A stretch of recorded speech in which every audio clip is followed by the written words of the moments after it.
right, brand new class, brand new semester. All right, today in our Elements of Cooking Techniques class, Introduction to Cooking Techniques class, we're going to talk about salad dressings today. Very important skill to have in the kitchen is to be able to make cold sauces. Salad dressings are basically cold sauces. And this is a great skill to have because at the last minute, you can whip up a cold sauce. You can always add something not only to a salad, we're going to examine salad dressings today, but you can always add something to vegetables, grilled vegetables, or fish, or anything that you can make at the last minute that doesn't need to be cooked. So cold sauces are what we're talking about today. Salad dressings. And what do?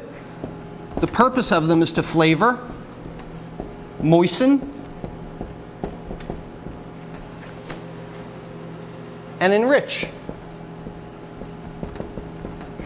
Why do you add a sauce to anything, for that matter? To flavor, moisten, and enrich. Hot sauce, cold sauce serves basically the same principle. There are three categories of cold sauces.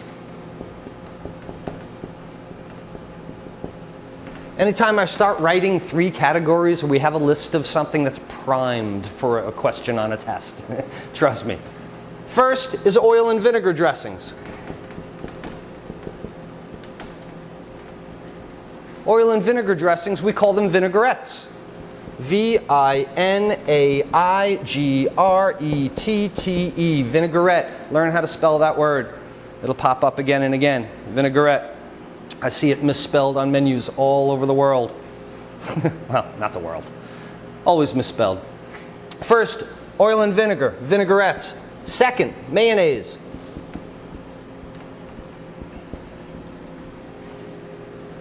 Mayonnaise-based dressings. Mayonnaise-based dressings use what's called an emulsification. We're going to talk about that in a minute. An emulsification is the mixing of two unmixable items. Is taking oil and vinegar, which don't normally mix, somehow getting them to mix. And we'll talk about how you do that in a minute, emulsification. And the third type are cooked dressings.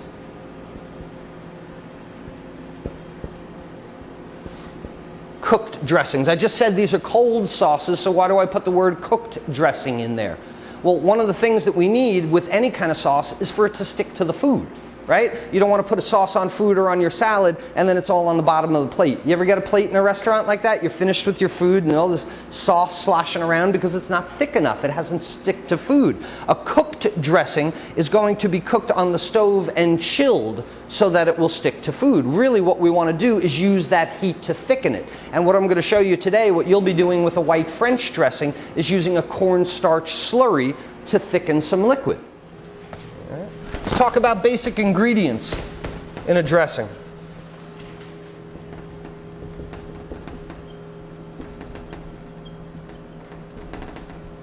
There are some basic ingredients that must be in just about every dressing. Here's the big problem with cold sauces.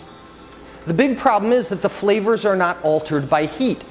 And this is a very important aspect to it. When we put something on the stove, we render fats. We break down the texture of onions. We release moisture from mushrooms. The heat brings all these flavors together. In something that's cold, that is not cooked, you need to use the best ingredients possible because it's not going to be cooked, because these flavors don't come together. A very important aspect in making basic dressings is use the best ingredients possible.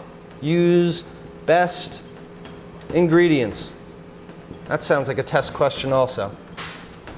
Use the best ingredients possible because they will not be cooked. Very important. Since flavors are not modified by cooking, the quality of your end result directly depends on the quality of the ingredients. But I would always tell you to use the best ingredients possible.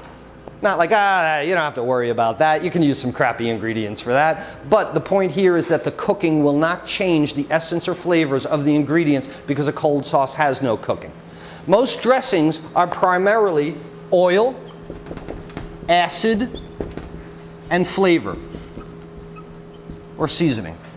Oil, acid, and flavor, the three elements that make up a salad dressing. Another great test question. What are the three elements that make up a salad dressing? Again, the point I'm trying to get across to you is these items are uncooked. You don't have an opportunity to combine flavors. You must use the best ingredients. So the difference between a corn oil white distilled vinegar dressing versus a walnut sherry dressing sounds a lot more interesting, right? Oil, acid, flavor.